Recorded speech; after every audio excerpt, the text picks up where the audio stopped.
Et bonjour à tous, bienvenue sur la chaîne de l'Examen Crypto. Nous sommes aujourd'hui le samedi 14 octobre 2023, il est 9h55 à l'heure à laquelle je fais cette vidéo.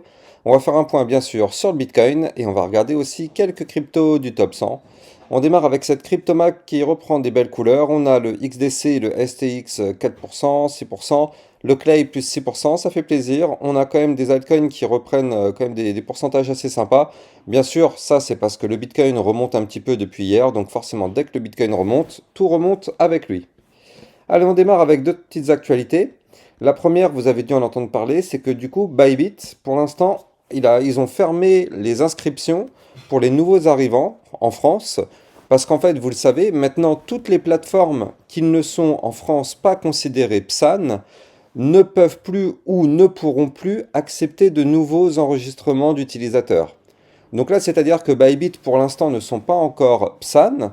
Donc là, il faut qu'ils modifient un petit peu des choses dans leur plateforme. Il faut qu'ils agissent sur certains de leurs produits, de leur plateforme, pour qu'ils soient conformes avec la réglementation française et que par la suite, ils pourront de nouveau ouvrir les inscriptions pour les utilisateurs.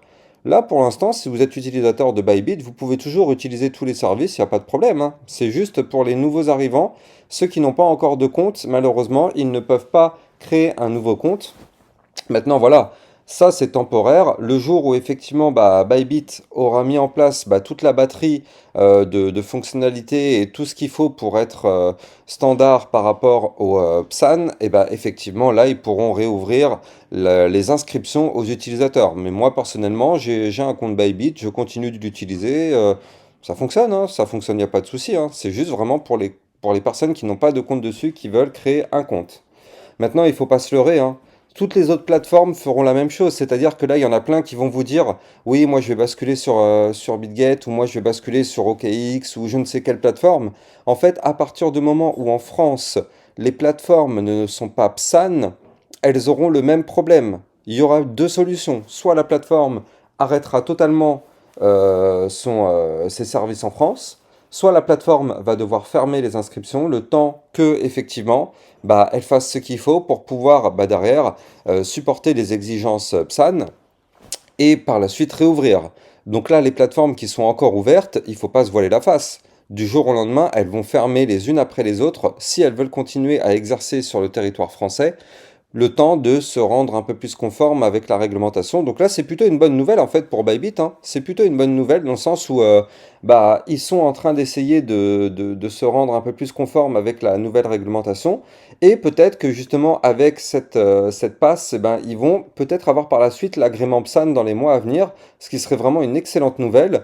Donc on croise les doigts en tout cas, mais voilà, ce qu'il faut se dire, c'est que là pour l'instant en France, il n'y a que Binance qui pour l'instant est la seule vraie plateforme PSAN utilisable. Il y en a d'autres, mais c'est pas au même niveau que Binance quand même, on va pas se mentir. Donc voilà, là, c'est pour l'instant, c'est sur Binance que ça se passe, mais par la suite, il y a quand même fort à parier que les autres plateformes comme Bybit ou d'autres plateformes comme BitGet vont tout mettre en place pour essayer d'avoir ce fameux sésame PSAN pour justement pouvoir continuer d'exercer leurs services sur le territoire français. Et c'est ce que Bybit est déjà en train de mettre en place pour pouvoir respecter la réglementation européenne MiCA. Donc voilà, c'est ça, hein, c'est ce qui est écrit d'ailleurs, hein. Il tente de se mettre en règle avec la future réglementation européenne MiCA. Donc voilà, c'est ce qui est bien, hein, c'est ce qui est bien. Malheureusement, ils l'ont fait un petit peu tard. Il y a déjà des plateformes qui l'ont fait bien avant elle. Donc justement, c'est AKT.io, Binance, voilà, ça c'est déjà PSAN en fait, donc il n'y a pas de problème. Mais moi, je trouve que c'est plutôt une bonne nouvelle en soi, dans le sens où, justement, s'ils sont derrière en train d'essayer de se réglementer par rapport à Mika et au PSAN, et ben derrière, c'est pour justement que dans les prochains mois, ils reviennent en ayant ces fameux agréments, et là, du coup, ils pourront exercer tout ce qu'ils veulent sur le territoire français. Ce sera vraiment le top du top, mais pour l'instant, on n'y est pas encore.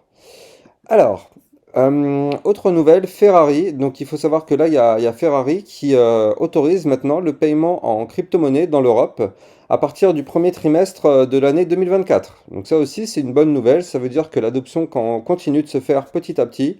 Donc du coup, ça aussi, c'est une excellente nouvelle, hein. Voilà. Plus il y a de grandes enseignes comme ça qui autorisent la crypto-monnaie, plus bien sûr, ça aura une image positive sur l'écosystème. Allez, on démarre l'analyse technique avec une vue jour sur le Bitcoin. Bien sûr, je rappelle à tout le monde que tout ce que je vais dire dans cette vidéo ne sont pas des conseils financiers. Alors souvenez-vous au niveau du Bitcoin, on avait ici un canal ascendant. Et je vous avais dit, attention, ce canal ascendant a été breaké par le bas. Ici, vous le voyez, cassure du canal par le bas, signal de vente, ça a craché. Dans ma vidéo d'avant-hier, je vous avais dit qu'on allait avoir un petit pump, une petite hausse à venir. Donc je pensais que ça allait arriver avant-hier. Malheureusement, malheureusement, c'est pas malheureusement, hein, mais c'est juste que moi je l'avais anticipé pour avant-hier et en fait elle est arrivée hier. Et pourquoi cette petite hausse avait été anticipée? Eh bien tout simplement parce qu'en fait je suis pas Nostradamus, je n'ai pas de boule de cristal, hein, je suis une personne comme vous. C'est juste que je sais qu'à chaque fois qu'on break un niveau clé, eh bien, je sais qu'on revient quasiment systématiquement retester ce niveau clé. Donc là, j'avais vu qu'on avait breaké le bas du canal, donc j'attendais qu'on revienne tester ce bas du canal. Donc quand on était ici dans les jours précédents aux alentours des 26 522, eh bien moi je me disais que on allait revenir chercher ici ce haut du canal. Donc j'attendais une petite hausse pour revenir chercher ce haut du canal. Qu'est-ce qui s'est passé hier? Eh bien regardez la mèche de la bougie d'hier. La mèche de la bougie d'hier est venue taper le haut du canal aux 27 103 dollars. Donc là, ça y est, on est revenu tester le bas de l'ancien canal qu'on avait breaké. Donc là, ça y est, la configuration pullback est validée. Maintenant, attention, parce que pour l'instant, nous n'avons pas réintégré le canal. Ça veut dire que le pullback qu'on a fait n'est pas validé. Attention à ça. On a fait la cassure, on est revenu tester la ligne. Maintenant, pour annuler la phase baissière, il faut qu'on repasse en vue jour au-dessus du haut du canal, du bas du canal. Vous le voyez, chaque jour, le haut du canal, le bas du canal est de plus en plus haut.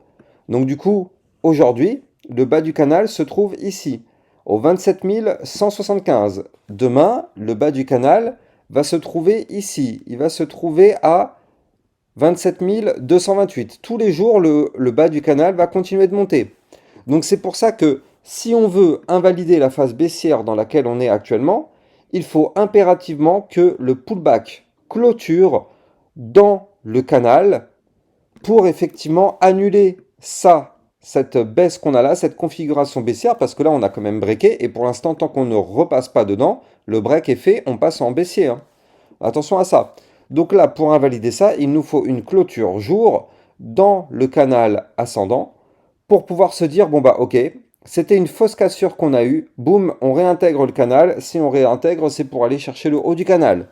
Donc ça, c'est ce qu'on aimerait voir, mais pour l'instant, malheureusement, on est venu toucher hier avec le pullback, mais on n'a pas réussi à réintégrer. Donc là, ça reste toujours une configuration dangereuse. C'est important de le souligner quand même. On a quand même une zone de résistance qui se trouve aux 26 858 dollars. Donc là, actuellement, on est juste un petit peu en dessous. Il faut absolument qu'on arrive à breaker cette résistance pour pouvoir aller chercher, bien sûr, ce bas du canal. Je rappelle qu'on aura aussi au-dessus de la tête, si jamais on arrive à faire ce mouvement, une grosse résistance aux 27 430.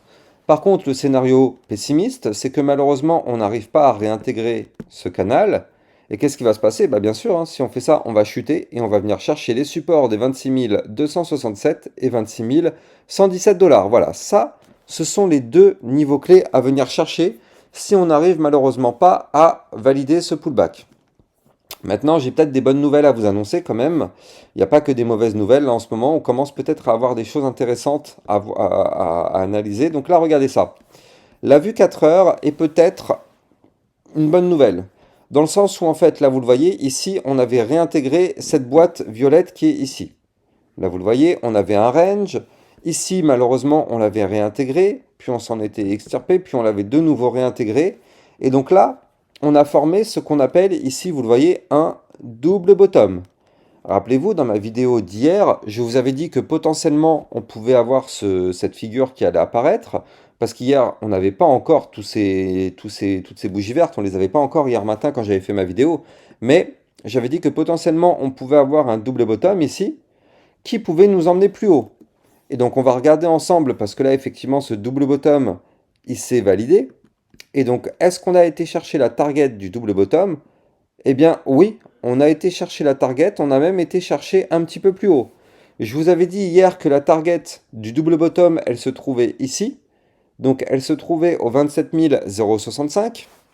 Et donc effectivement, on a été taper la target, on a même été taper un tout petit peu plus haut avec cette mèche qui a été tapée les 27 121 $. Malheureusement, derrière, vous le savez, double bottom, les traders récupèrent leur profit sur la target. Qu'est-ce qui se passe derrière? On s'effondre. C'est logique, c'est logique. C'est une figure chartiste de retournement haussière. On connaît la target, on prend nos profits à la target. Pourquoi aller chercher plus? Pourquoi vouloir être encore plus gourmand? Donc là, toutes les personnes qui ont voulu être plus gourmandes, malheureusement, n'ont pas récupéré leur profit. Qu'est-ce qui se passe derrière? Boum, on retrace. Donc là, qu'est-ce qui se passe? On a réintégré un ancien range ici. Et donc là pour l'instant, c'est plutôt bien, hein. Regardez, on fait des points bas de plus en plus haut, des points hauts de plus en plus haut. Donc là, on a démarré une mini tendance haussière en vue 4 heures. Ça, c'est plutôt une bonne nouvelle. Maintenant, ce qu'il faudrait, c'est qu'on arrive à faire une clôture 4 heures au-dessus des 26 934 $. On veut une clôture 4 heures au-dessus de ce niveau-là. Si on fait ça, ça permettrait de valider effectivement la tendance haussière et qu'on puisse aller chercher des points plus hauts. Je rappelle que là, nous avons réintégré un range sur le Bitcoin. Et donc, quand on réintègre un range en venant du bas, le but voudrait qu'on aille chercher, enfin les théories de trading voudraient qu'on aille chercher le haut du range qui se trouve quant à lui aux 27 148 $. Voilà, ça c'est la target minimale du mouvement si effectivement on le fait. Donc si on arrive à breaker le range par le haut, vous l'avez compris, le pump pourrait continuer pour aller chercher les 27 430 puis les 27 615. Mais le problème c'est que ici on va avoir une résistance extrêmement importante au 27 067. Regardez ça ici. Pourquoi ça va être une résistance importante? Parce que vous le voyez déjà, on a les bandes de Bollinger qui se resserrent. Et en plus de ça, sur le haut des bandes de Bollinger, on a la moyenne mobile 200 périodes. Donc là, ce niveau-là va être extrêmement, extrêmement, extrêmement difficile à breaker. D'ailleurs, c'est pour ça qu'hier, on s'est cassé les dents dessus, hein, premièrement. Mais là, on risque de se casser les dents encore dessus tant qu'on ne break pas ce niveau-là, malheureusement. Ouais, c'est pas dit qu'on continue de pump. En plus, on voit ces bandes de Bollinger qui commencent à se resserrer. Donc là, on sait que la volatilité, elle approche. Quand on a des bandes de Bollinger resserrées, on sait qu'il y a toujours des gros mouvements qui vont arriver. Donc là, pour l'instant, on vient tout juste de commencer à resserrer les bandes. Alors, on rentre dans le week-end, vous le savez, quand c'est le week-end, il ne se passe plus grand-chose du côté du marché crypto, notamment du Bitcoin. Donc là, il y a quand même fort à parier que là, pendant toute la journée, et peut-être demain, toute ou partie de demain, on continue de latéraliser pour l'instant entre les niveaux que je vous ai donnés, c'est-à-dire la résistance des 27 068 et ici peut-être les 26 865 $. Voilà, voire même ici le haut de l'ancien range aux 26 750 $. Voilà, pendant tout le week-end, il y a fort à parier qu'on fasse un peu du yo-yo entre ces deux niveaux-là, parce qu'en général, c'est ce qui se passe tous les week-ends. Il n'y a plus aucun volume le week-end. Déjà qu'en semaine, en ce moment, il n'y a pas trop de volume. Alors là, le week-end, c'est quasiment mort. Donc voilà, il est fort possible que pendant tout le week-end, on galère un petit peu comme ça, et arrivé dimanche soir vers minuit et 1h du matin, ça commence à s'affoler un petit peu.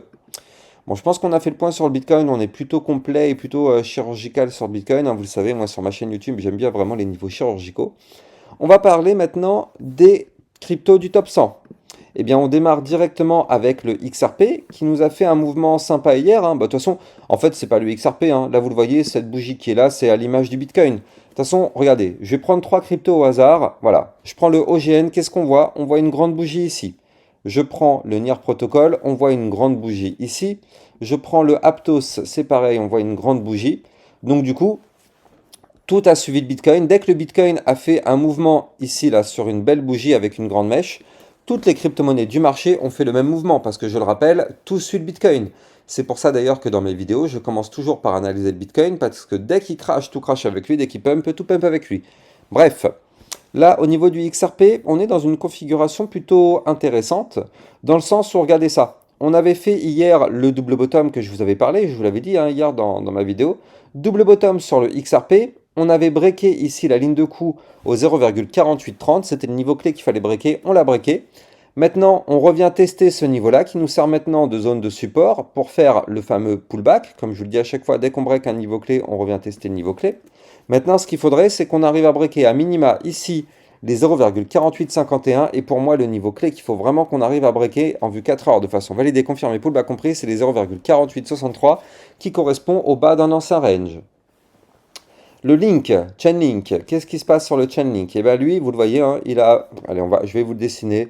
Là, ça y est, on est dans une configuration latérale pour l'instant, donc dans un range, hein, c'est tout simplement ça. Là, mince, qu'est-ce que j'ai dessiné? J'ai dessiné n'importe quoi, je vous le refais.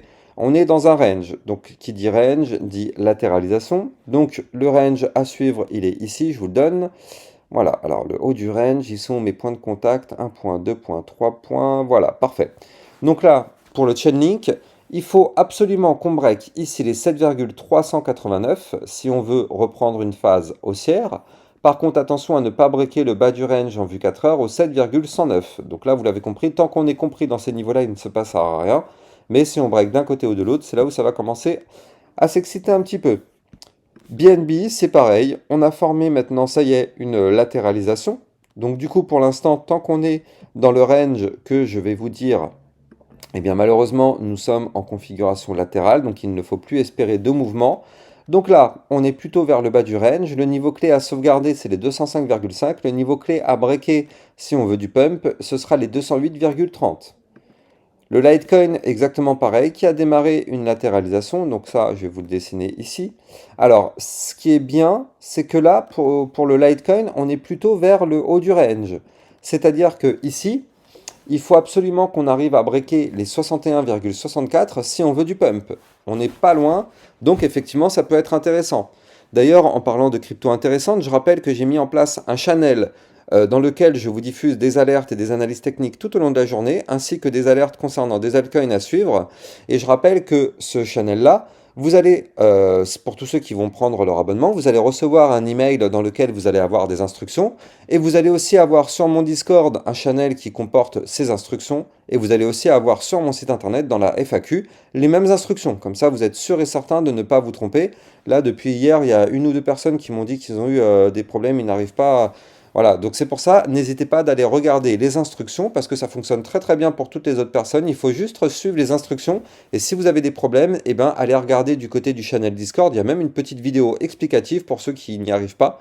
Donc n'hésitez pas d'aller regarder tout ça, comme ça vous êtes sûr et certain de pouvoir y aller tranquillement. Allez, on continue. On a le Solana qui a réintégré ici un ancien range, vous le voyez ici. Réintégration de l'ancien range, donc le but maintenant c'est de breaker les 22,388. Si on break ça, effectivement, ça pourrait être intéressant par la suite. Pour l'instant, on n'y est pas encore, mais on pourrait dire qu'on va suivre ça quand même dans la journée parce que si on arrive à breaker, ça pourrait être intéressant. Maintenant, vous le savez, à la seconde où le Bitcoin se met à cracher, toutes les autres cryptos du monnaie vont cracher. Toutes les autres crypto-monnaies du marché vont cracher. Donc là, il faut impérativement qu'on arrive à sauvegarder à minima les 21,944 qui correspond au bas du range. L'Ethereum qui consolide sous le range, ici vous le voyez ici, il faut absolument qu'on arrive à réintégrer les 1555 dollars en vue 4 heures.